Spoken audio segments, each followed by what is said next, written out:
ladies and gentlemen, the future of work now, for you to fit into this future of work, where unemployability is even more serious than unemployment, where certificates don't certify anything, but personal qualities count. We're governed by ICT, versatility, and so on. The type of skills you need now from my work is not from a textbook, unless you are reading my own textbook. They are in 3 categories, the type of skill you have to acquire these days. The one we talk about are the hard skills. You know mathematics, you know geography, that is hard skills. You can write a reasoned essay, that is hard skill. How somebody in physics will work with an ethnographer in anthropology, will work with somebody in theology around ethics, will work with somebody in biology around the issues of cloning. All of these are the things we'll be facing in the next couple of years. We are already seeing the seeds of these changes embodied in the forces unleashed by globalization. And the pace and the volume of the innovations are astounding and are transforming work and leisure, learning, teaching, research, books, and classrooms. I never knew how to use e-books very well and iBooks. I thought I couldn't underline them because I underline books. But my daughter showed me how to actually mark e-books. So there's nothing in the hard copy books that you don't have in the e-books. I am Mama Pedal. And so when you get tired of pedaling and you want some inspirational words, find me and you'll not go wrong. So I'm not going to ask you to clap for us. We will clap for ourselves so that we can initiate you in the pedal movement.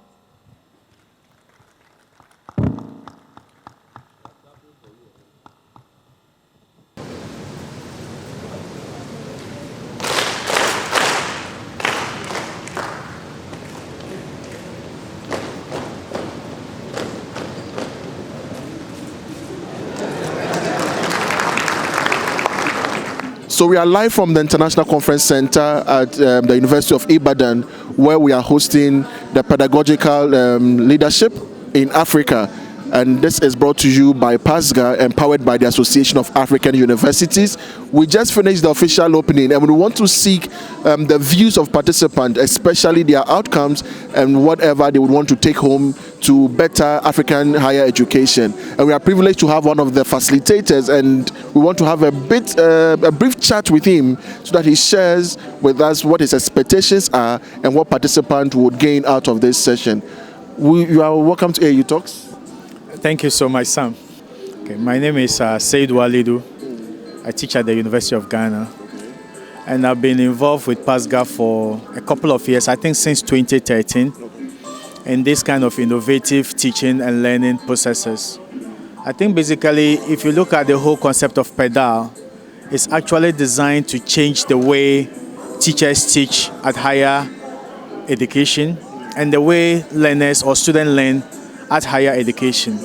So it's it's made up of innovative pedagogical delivery tools and methods that now make the students the focus and center of learning rather than the lecturer or the teacher.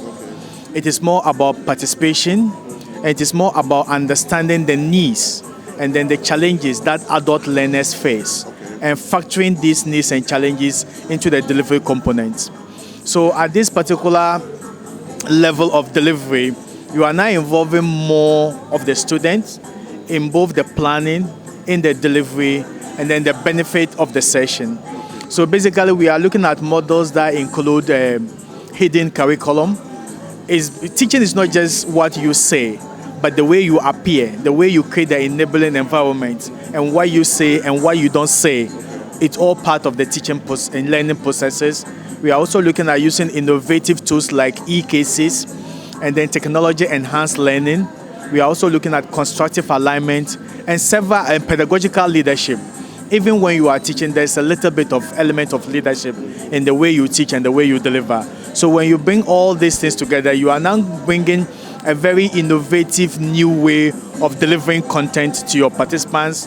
And then the participants are also part of this whole process of design and learning environment. So it makes it more enhancing, more participative, more analytical, and more innovative compared to what we used to do in the past. Okay. Very well. And so, can you give us the outcome? What should participants expect from you, and what do you think will be the take-homes as they go back to their universities?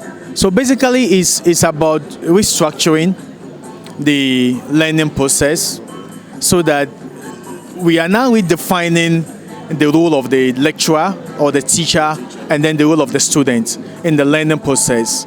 I think when we're looking at the preliminary, in the preliminary session, one of the keynote speakers said that they are no longer employment, but there are a lot of jobs up there. It's basically there are no jobs, but there's work. It's basically the kind of tools that you give to the students to be able to come out and become independent and self-sufficient and will not rely on government to be able to employ them. So at the end of this session, I expect lecturers and teachers that are going to be the beneficiary of these projects to learn new ways of delivering content, especially including the use of technology in the way we deliver content. And that is going to lessen the burden that they used to carry in the past. In the past, the teacher was the embodiment of everything. He just come and speak, and then the student obediently learn. That placed so much burden on the teacher. Now the teacher is now going to involve the student, and that's going to lessen the burden on him. We are going to bring new ways of doing things and of delivering content to the teacher. That's going to make him a better teacher compared to the way he was in the past. It's also going to help the student to get more involved in the teaching and learning processes, and the student is now going to do most of the work that the teacher used to do.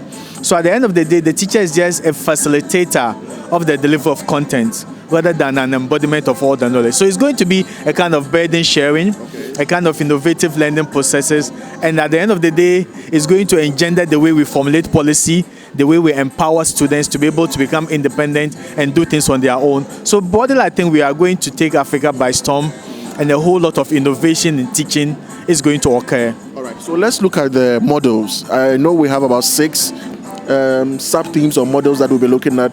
Can you take us through one after the other, and then how the 6 come together to tell the full picture? So I know we have hidden curriculum, we have education and society, pedagogical leadership, we have technology enhanced learning, constructive alignment, and I can't remember the last one actually. But if you look, education and foundation, or educational foundation, if you look at all these things, these subjects, they are unique in their own respect. But when you bring them together, they form a holistic picture. So even in our delivery of the content, we are going to emphasize the interconnectivity of these specific individual models. And they feed into each other, from the design, the conceptualization of the teaching process, the teaching materials that we used to teach, both the course outline, the case studies, the electronic presentations, the PowerPoint or the slides that we used to deliver, to the interactive process between the lecturer and then the student, and then the outcome that follows from using the best interactive processes. So it's a kind of linked up to each other. And even the leadership skills that you exhibit when you are delivering content is also brought to bear. Collegiality, how lecturers relate to each other within the teaching and then the non-teaching environments, the relationship between the teacher and then the student, and then all those things come into play when you are delivering a content. So I think it's specific models, but they are linked into each other in terms of delivery, in terms of course, and in terms of effect. So if you are able to bring all this together, at the end of the day, we are producing the kind of leadership in higher education with regards to both the student and then the teacher.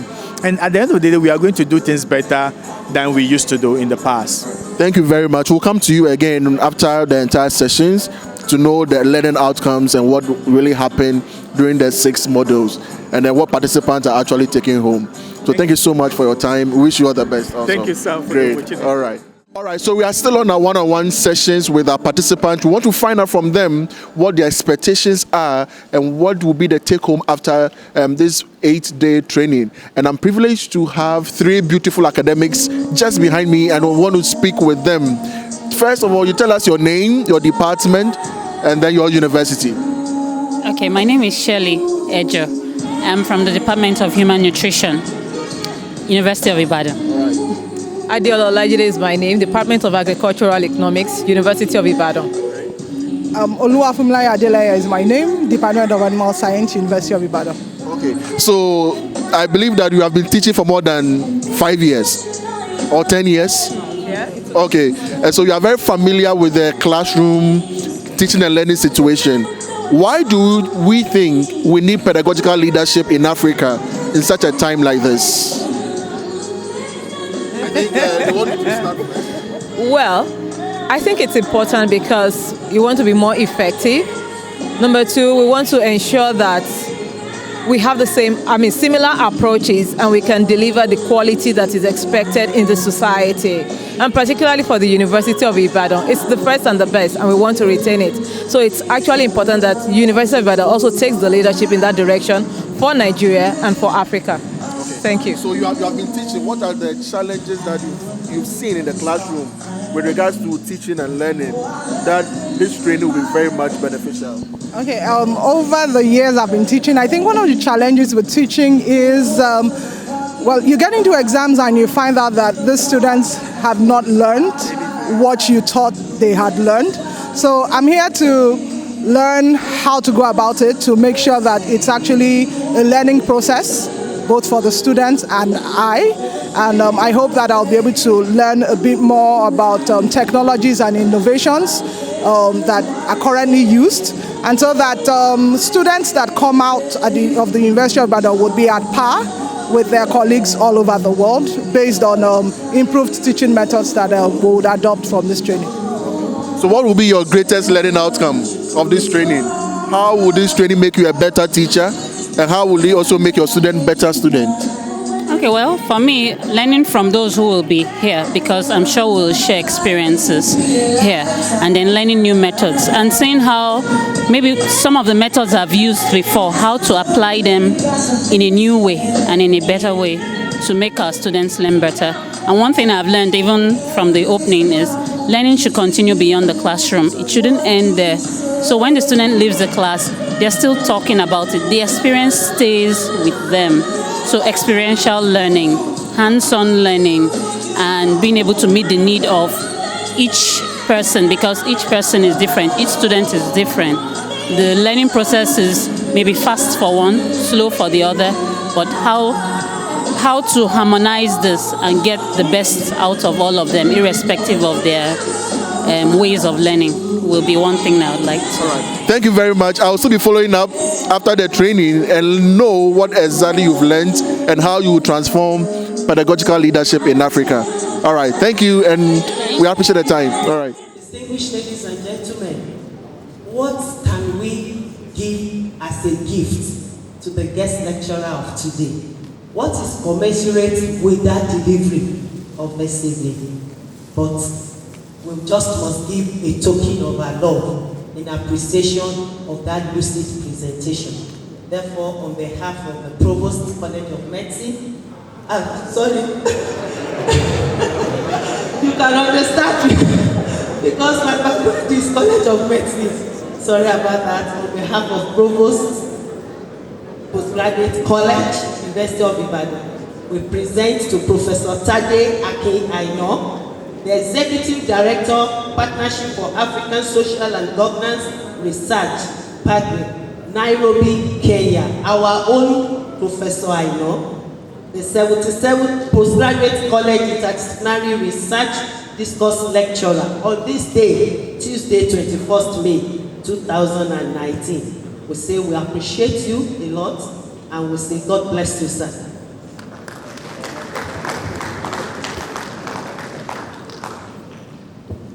And we also have this token. Our own elder statesman will say that is it agbada and a cap to go with it on a Saturday. But whatever is in this bag, just know that it's with all the love from University of Ibadan. Thank you very much. Okay, so we are still continuing our interview sessions, and we are privileged to have one of the key facilitators to share with us why do we need pedagogical leadership in Africa in such a time like this, and also the expectations and outcomes of this training. Now, Prof, you are welcome. Thank you. Thank you very much. Great. We are Yeah. privileged to have you once again, especially knowing how long you've been in the university settings. But we want you to share with us who you are Yes. and the institution you represent. Okay, so I'm Professor Esther Sechi-Dawson from the University of Ghana, Legon. And I got into this pedal project maybe I think a year and a half ago, when I was Director for Academic Quality Assurance at the University of Ghana. And I've become one of the key facilitators for the program. And I think that at this point in Africa's development, higher education has taken another turn. And we cannot continue to educate the future of Africa in the same way that was done maybe 70, 50, 60, 70 years ago, because things have drastically changed. Information availability is so much that the teacher is no longer the repository of knowledge. So it's important that as educators, lecturers, whoever we are, that we upgrade our skills. We cannot rest with the same skills that we started with. For example, when I started teaching maybe 30-something years ago, which was 1987, so let's say about 32 years ago, our teaching was very different. Access to computers was minimal and all of that was very different. But now we have technology available and we need to be able to use technology to enhance what we do so that we bring up the young ones who are coming, we introduce them to the new way of doing things, because they should be able to be knowledge seekers, and not just knowledge seekers, but they should also be able to be critical thinkers and to know what they need to do with the knowledge they have. So if we don't upgrade our skills as those who are interacting with them, we'll be shortchanging the next generation. For me, that's what I see. Okay, yeah. Great. This is very important, and I know this is not the first session. How are we ensuring as PASGR that this training would continue to get all African academics abreast with the current teaching skills and methods and improving pedagogical leadership in Africa? Okay. One of the ways in which this is being done is to use the cascading approach. So basically, we are doing it more like a trainer of trainers. And we are hoping that if universities buy into it, if the top management of universities buy in to the program and to what is going on, there will be motivation. They will look for ways to motivate lecturers who are using innovative approaches to teaching, and also use those people to help the other lecturers to also think of how best they can also use the innovative approaches. So it's more of a cascading effect. Start with a certain critical mass, and the important thing is for every university to be able to train a critical mass of personnel who can then continue the training even after the project ends. Okay. So what are the models that will be treated during the 8-day period? There is something on pedagogical leadership as its own. There's something on theories of learning, on curriculum design, because those are the base. We need a certain base to know what you need to do. So the curriculum design and all of it's one of the basic things that we are going to do. How people need to know the objectives of what you're teaching. What are the outcomes you expect? And this is what we are lacking. You know, lecturers sometimes, nobody teaches you how to teach. And so you use all the old approaches, you know. So you think, let me just read my notes and or my textbook, go into the classroom and pour what I know, without thinking of what do I want them to know? What are the things that are pertinent? And how would they even learn? You know, we are not thinking about how are the students learning? What do we do to motivate them to learn? So these are some of the things, and we'll be talking about also technology enhanced learning, how to use technology in various ways.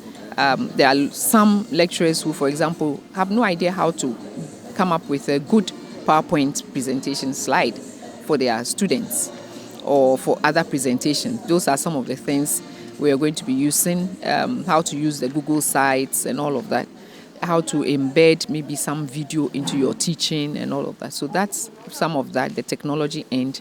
And then we'll be also treating innovative assessments. How do we assess our students in various ways? To move away from the idea of thinking that assessment is just an exam. assessment is not exam. We want to assess their learning. And so we'll be treating how to do assessment for learning, not assessment of learning, but assessment for learning, which will help the students also, continually improve upon their learning. And then you, the lecturer, you also have a feedback as to how they are picking up what you are teaching them. Yeah, so Thank you very much. So finally, what should the entire Africa expect from PASGR in terms of pedagogical leadership? I think we should see a new wave of teaching, a new wave of educating our students. But I always say that limiting it only to the university level is not very helpful, because the students come after maybe 12 to 14, 15 years of having been schooled in a particular way. And so the 2-3 years, 4 years that they are with you, in trying to make that drastic change, is sometimes very difficult for the students also. So we need actually not just to concentrate on the university level, but to go down from basic all the way, in the way in which teaching is being approached. Yeah. Thank you very much, Prof. We will come to you after the training to find out the real outcomes that participants may have picked out of it. We are so grateful for your time.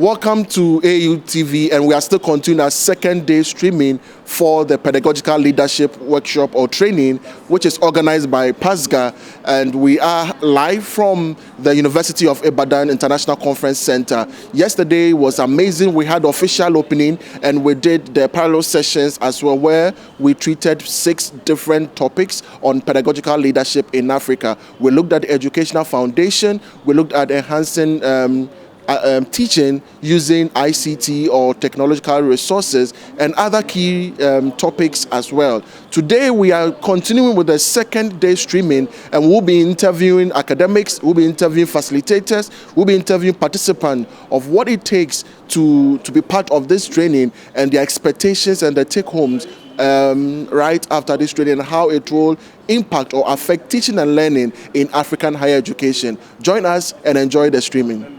Hello there, and welcome to AAU TV, where we are coming to you live from the University of Ibadan in Nigeria. We are here covering the Pedagogical Leadership in Africa Training Workshop organized by PASGR. And we have been in some training sessions, and I have with me here a resource person who just moderated a module.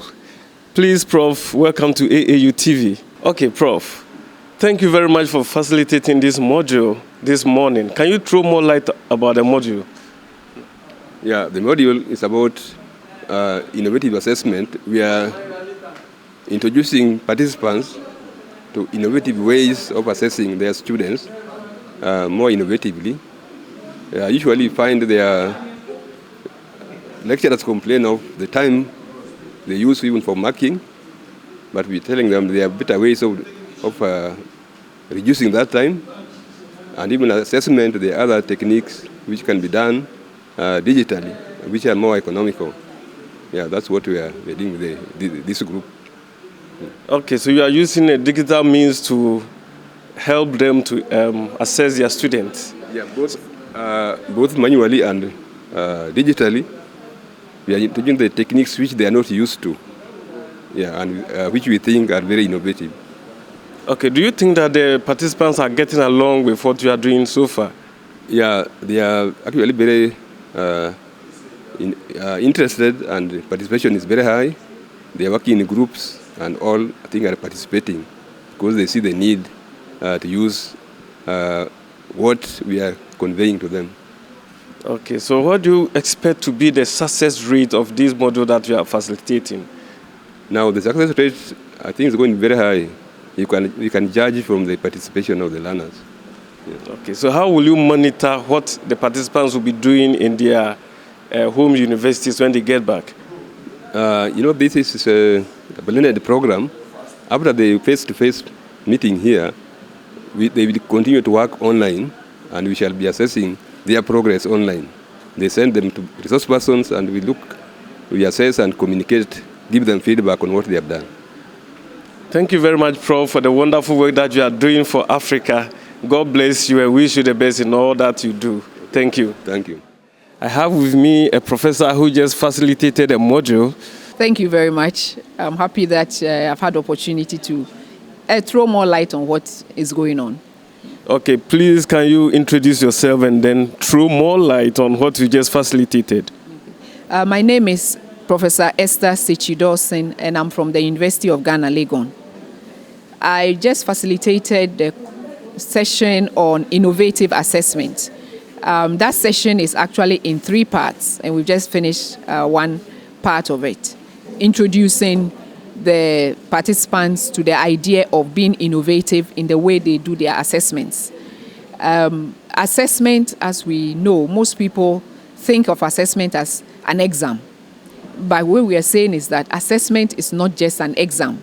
Assessment is supposed to help the students in their learning. So the students know where their shortcomings are, and you have to give them feedback.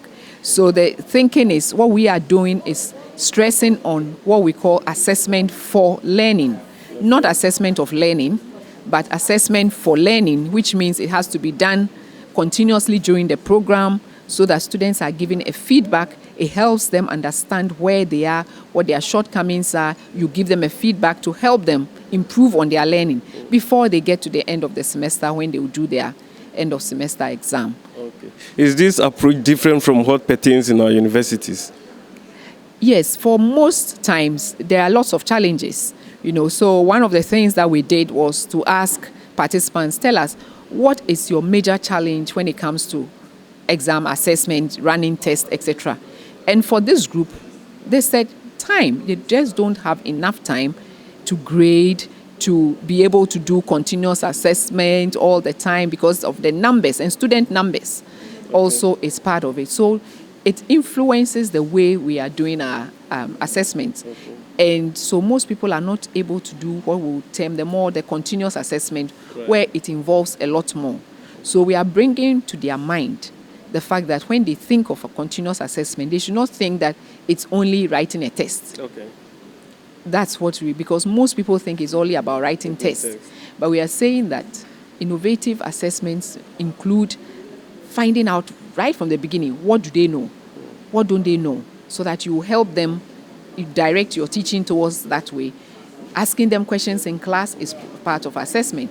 Giving them assignments to do, teamwork, all of that, using group work to do assignments is part of assessment. Okay. And all of those things, we need to build up on that. And those are the ones that can help them learn. Okay. Because they will see when they make mistakes, you give them, you correct them. Okay. So we are not saying that don't limit. What pertains in most universities now is limiting what they will call assessment to end of semester exam, mid-semester exam, and end of semester exam. Okay. And not concentrating too much on continuously assessing them to help them improve before they get to the end of the semester.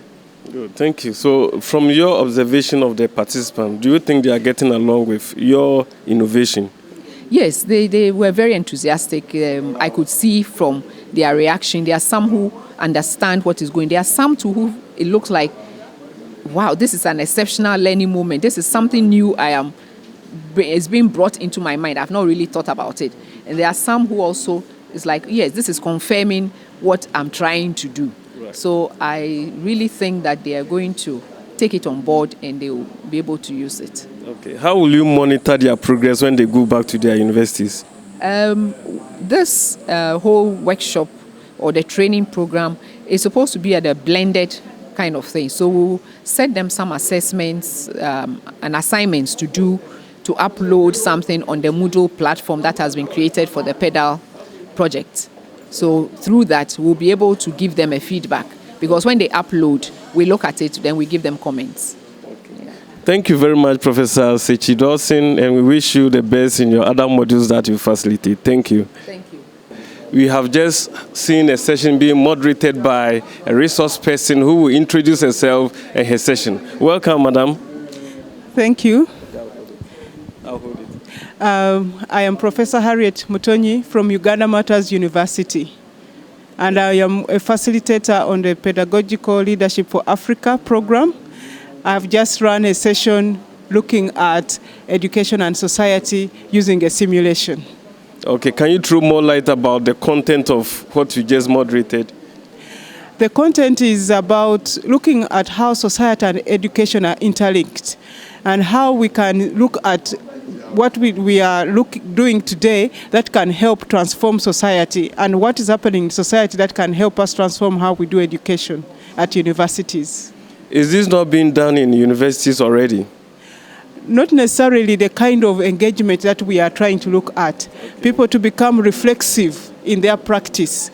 Because nowadays there are all these questions of unemployment and student behavior, and sometimes we may not really take time to not look at how they are impacting what we are doing, because we have been socialized to just deliver whatever we have been given. But we are trying to challenge ourselves and say, let's be reflexive. How do we change what we are thinking? How do we change how we are doing education at universities to address some of the society issues? Instead of ignoring them, we are making them now the forefront of every plan that we have when we are going to teach. Okay, how did the participants get along with this new module? Yeah, at first we had to come up with ways of first uncovering what it is that they take as normal. And then when we try to challenge them, how does it affect others? Then they began to say, oh, I think there is need actually to reflect on this and pay attention to it. And I think it will help for the betterment, because the society has changed. Education has also to change. And we need to address the issues with a very creative way of doing it, by bringing those society issues, making the participants engage in them, see how they feel. So when they get emotively connected to it, they're able to think of how do they break from that circle. Okay. Yes. Okay, so do you think that when they get back to their various institutions, they are going to be trainers or trainers of trainees in their institutions? Yes, we have a two approach. There are those who are just taking baby steps to change their own practice. Okay. But we are also looking at those people who want to be change makers. Right. So everyone is not a change maker, but we are looking for those change makers who know that now they can take the umbrella and run with it to reach out to others. Okay, how will you monitor the progress of those who've just trained?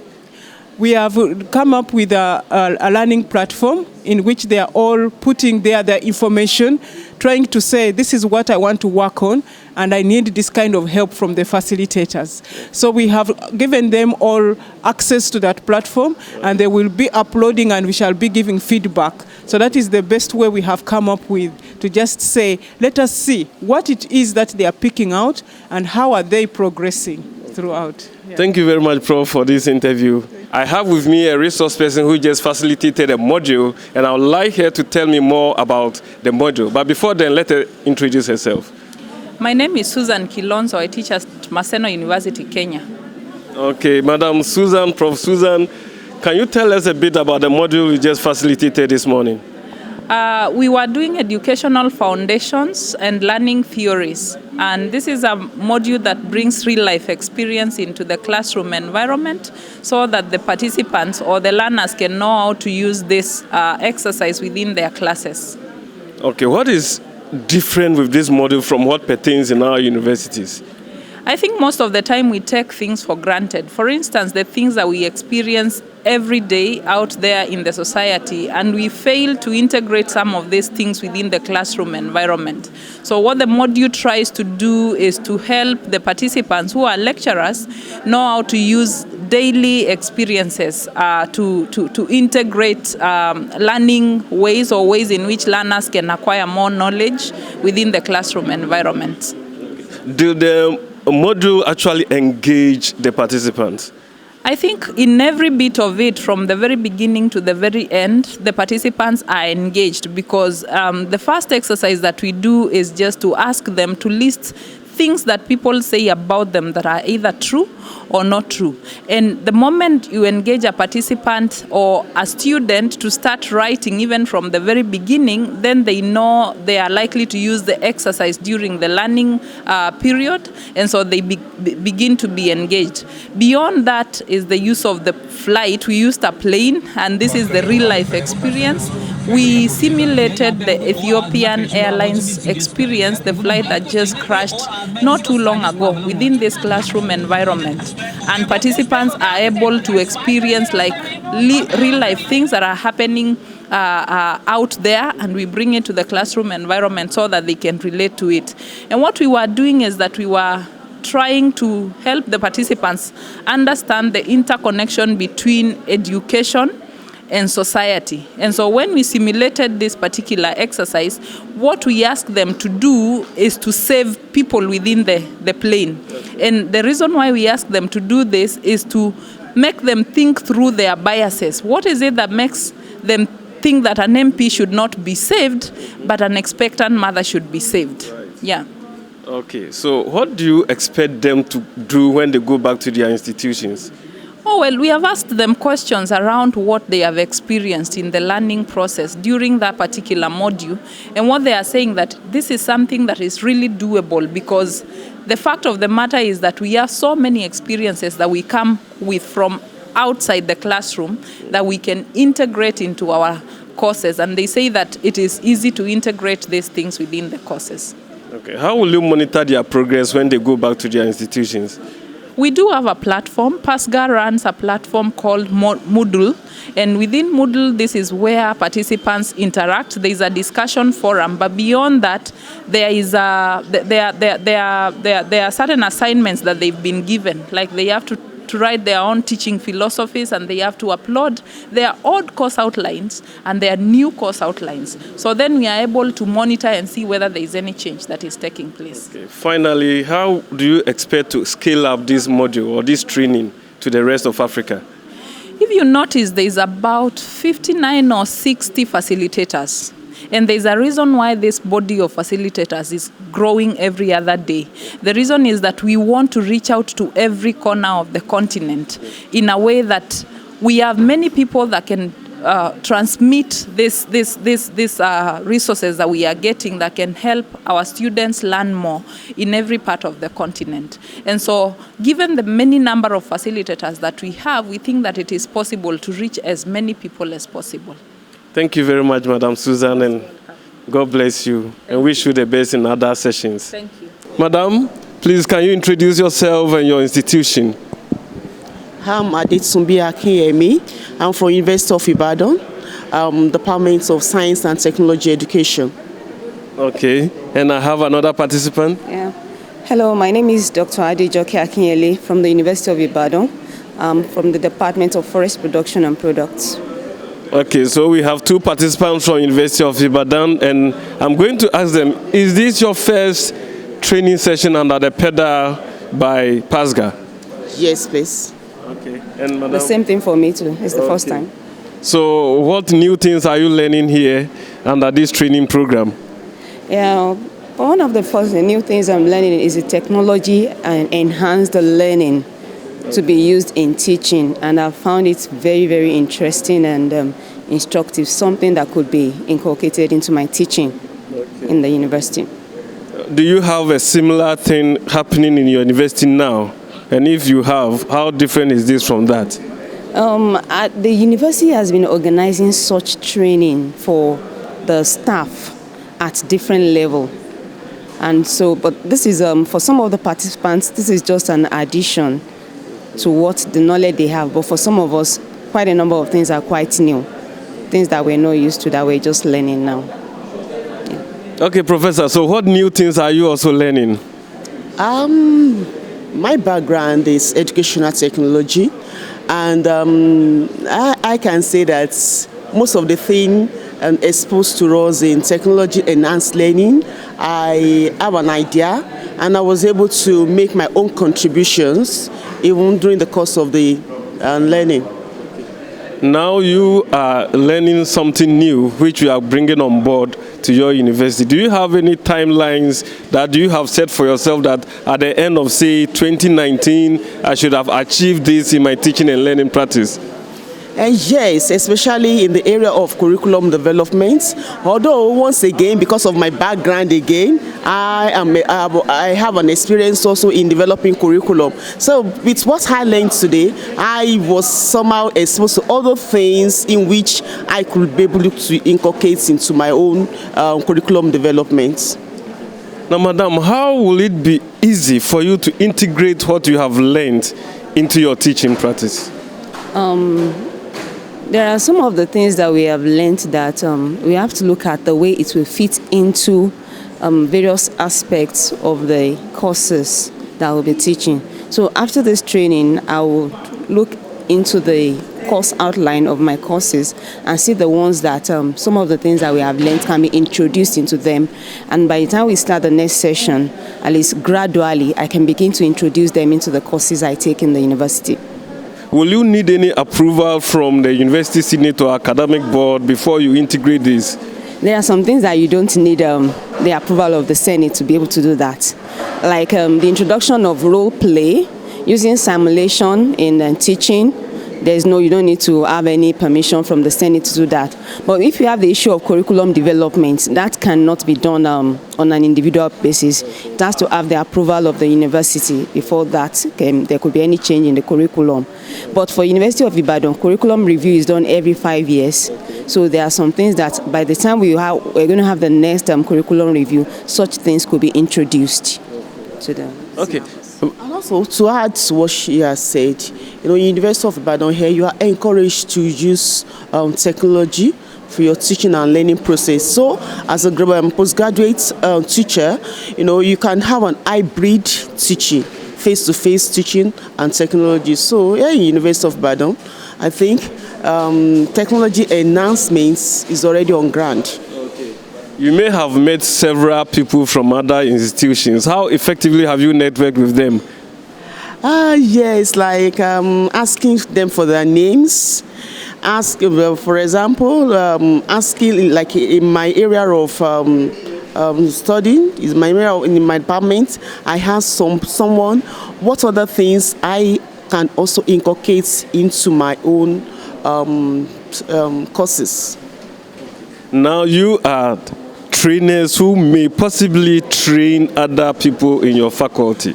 How easy will it be for you to convince your vice chancellors that you need to train on the PEDA modules? University of Ibadan is a progressive university, and I'm sure that for UI to even be the first to welcome PEDA into the country among other universities who are also involved. I know my university is very much in support of this, and it will not be a difficult thing to persuade the university to also organize such programs for other postgraduate teachers in the school. So the final word, what assistance will you need from PASGR should you organize a PEDA workshop in your university? Yes, maybe advancement courses can also be introduced. And anything, maybe you may need resource persons, you may need funding. Resource persons, at least we could need one or two support from PEDA when we want to organize such. It could also be in the place of facilities, and funding to be able to have a successful training of trainers. Okay, thank you very much for availing time to talk to AAU TV. We wish you the best in the coming days. I'm Dr. Khalid Adekoya. I'm an associate professor of genetics in the Department of Cell Biology and Genetics, University of Lagos, Nigeria. Okay, thank you, Doc. Doc, is this your first pedagogical leadership training organized by PASGR? Yeah, this is my first pedagogical training by PASGR. Okay. What is new in this training program from others that you might have already attended? Well, one thing that it stands out is highly comprehensive. It includes a lot of sessions, a lot of resource persons who really know what they are doing, and they carry a lot of participants along. So the beats, the way the plan and the lectures and interactions has been done gives a lot of robust way in which one can tackle the problems of delivery when one is left alone. Okay. So when you go back to University of Lagos and you want to introduce pedal teaching or learning approach, how easy will it be for you to convince your Vice Chancellor to do this? Well, Unilag, that's my school, already have some of the e-learning, the technological advanced learning in place. For example, the LMS, the Learning Management Systems, the Moodle is already being used. We have also been opportuned to be trained under the World Bank teaching us e-learning using PBWorks, although it has not been general. And I think with what I have learned here, some of them simulation techniques, the role plays that was also added, and some other design of curriculum methodology, which I also acquired, I will be able to feedback in the system, and I'll also be able to use. I lead a lot of teams, the lecturers' teams in some areas of teaching in my department, and good enough, I was the former sub-dean of the postgraduate school, and I'm also on the board of the postgraduate school, which I know I'll be able to influence some things. And to add to that, my dean, the dean of School of Postgraduate Studies, Professor Akimboye, who was here yesterday, is also very instructive. It's a part of PASGR. Okay. And there is a program in Unilag, MRPP, postgraduate program on PASGR, okay, which is also very useful. So we will be able to incorporate these methods and these ideas together, okay, in Unilag. Earlier on, you said that the program is very robust, and I know there are several resource persons here and several participants. How effectively have you networked with them? Well, I have done a lot of network. I have been able to relate with Simon. I've been able to relate with Tiberius. I've been able to relate with some of our members from University of Ibadan who have the same area of research with me, and we have started some discussion on collaboration. Okay. It's good to know that you started some discussion. Assuming you want to organize a training session like this at Unilag, what assistance will you need from PASGR? Firstly, we will need the resource persons to be able to assist us. We'll also need some funds in line with that, and collaboration in being able to put whatever is to be learned. I noticed that we have been asked to upload some of the information, which I will definitely do, and I also continue to interact with PEDAL and PASGR as time goes on how we can actually incorporate this in more universities in Nigeria. Thank you very much, Doc, for granting us this interview. Hello, welcome to University of Ibadan, where AAU is covering the Pedagogical Leadership in Africa workshop live from here, and it is being sponsored by PASGR in Kenya. And I'm privileged to have with me a participant who wants to share his learning experiences from this training workshop. Sir, can you introduce yourself and where you are coming from, your institution and your country? Okay, I'm Dr. Emmanuel Ajebuatin. I'm coming from University of Ghana. Yes, what do you do at the University of Ghana? I'm a lecturer in the Department of Educational Studies and Leadership. Okay, so this even falls in line with what you do at the university. Yeah. So what new thing have you learned here that is not being introduced at the University of Ghana? Okay, actually, let me put things in context. I'm not a participant, I'm a facilitator. Okay. And I've been with this program since its inception. Right. We developed the curriculum, we did the piloting, and so I'm familiar with the program, but I believe this is the best way to go, since most of university lecturers are not professional teachers, and the focus of university work has been on scholarship of writing in terms of research, but most lecturers do teaching as a major part of their work. So it is important that we need to give attention to scholarship of teaching And for me, as a teacher educationist, I think this is the right way to go. And I've learned a lot from this program since the time I've joined them in terms of new ideas of teaching university students. Now here we have a lot of participants from various institutions as well as a lot of resource persons. How do you see PASGR moving forward with such a huge resource base in order to impact Africa? I believe that PASGR is for development of Africa, because the sustainable way of developing a country and a continent is to use education as a strategic tool. And if you want to use education as a strategic tool to develop country and its people, then you must focus attention on the teachers. Because you can't eat your cake and have it. If you want to talk about development in education, first focus on teachers. So any investment in teacher development is connected with development of a nation. When you get the teachers right, the rest will be easy. So given the fact that majority of university teachers are not professional teachers, and the fact that PASGR has come in to support university education by training university teachers with pedagogical skills, I think it's the right way to support development in Africa. And what PASGR is doing is awesome, and we all need to support them. Okay, in teaching teachers how to teach, we normally draw from best practices. One unique thing that I realized from this workshop is that there are no non-African facilitators. What is the secret behind this?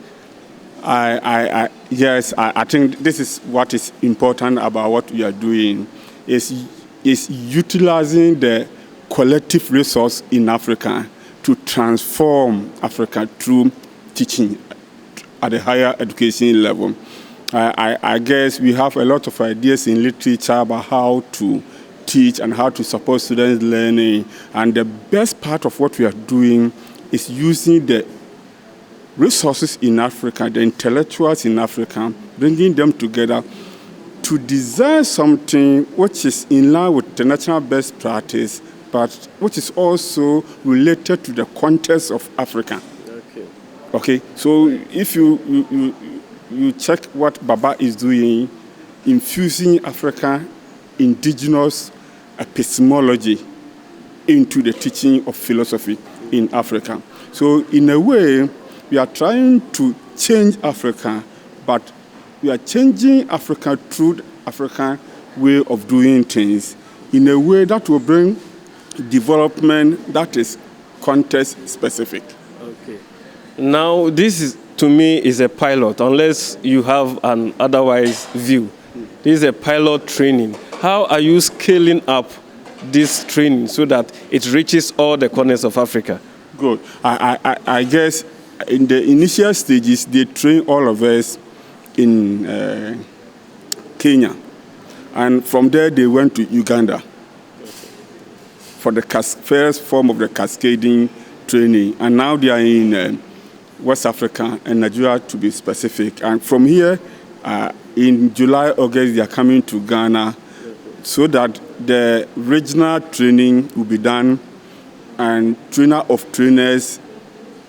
We have a lot of trainers in African continent, and now they can now focus on individual countries. So I guess it's going to go far, and we are going to support universities to own the program. Okay. What I like about what they are doing is, after this training, they are going to support individual and participating universities to own the program, either as professional development, postgraduate diploma, and even master's level. Whichever form the university will want to take it, PASGR is there to support them. And I guess this is awesome, and we need to support it. Okay. So how will you measure the success of this training? For me, for what I saw with the, I'm I have PhD in teacher education. So anything about teachers, teacher education, teacher development, I'm for it. So the moment we went to Nairobi, Kenya, and I realized they were not talking about research. They were not talking about community service, but for the first time, they are talking about pedagogical leadership for university teachers, teaching graduate program. I think for me, that was the moment I saw this is successful. And this is going to be more successful. It's going to change the teaching of Africa. It's going to make the scholarship of teaching as one of the most important ingredients in university education. You know, universities focus more attention in terms of donation and funds for research. But we forget that the most important part of the university education is the teaching we do. If you do research, it should feed into the teaching. So what is important is the change we can make with teaching. Okay. But if we cannot support university teachers about how to teach the students, then we are making mistake. Okay. And I think this is a wonderful idea, and it will go a long way to change Africa. Yeah. So what would be your final words to universities that have not yet embraced this new pedagogical way of teaching, or those that are yet to join the PEDA network? What I know is that the universities that are not part of this program are losing something, huge opportunity. Because after here, the universities can own it, set up centers or fuse it into their already existing structures and still get support from PEDA to train their teachers. So what we have to do, or what PEDA has to do, is to popularize, or the AAU, for example, can take this up and broadcast the good thing that is happening in the higher education front in Africa, then get so many universities on board. What I know is PEDA is ready to expand their support to any university that is willing to participate in this program. If we do not do this, we will lose the opportunity to emphasize on scholarship of teaching in African universities. And African universities, because they are coming from colonial mentality, will always focus on research, community service for promotion and other things, without giving attention to the tools with which the faculty members will need to deliver teaching. On that note, thank you very much, Dr. Ejay Boateng, for granting us this interview, and we are wishing you the best in the organization of the next PEDA workshop in Ghana.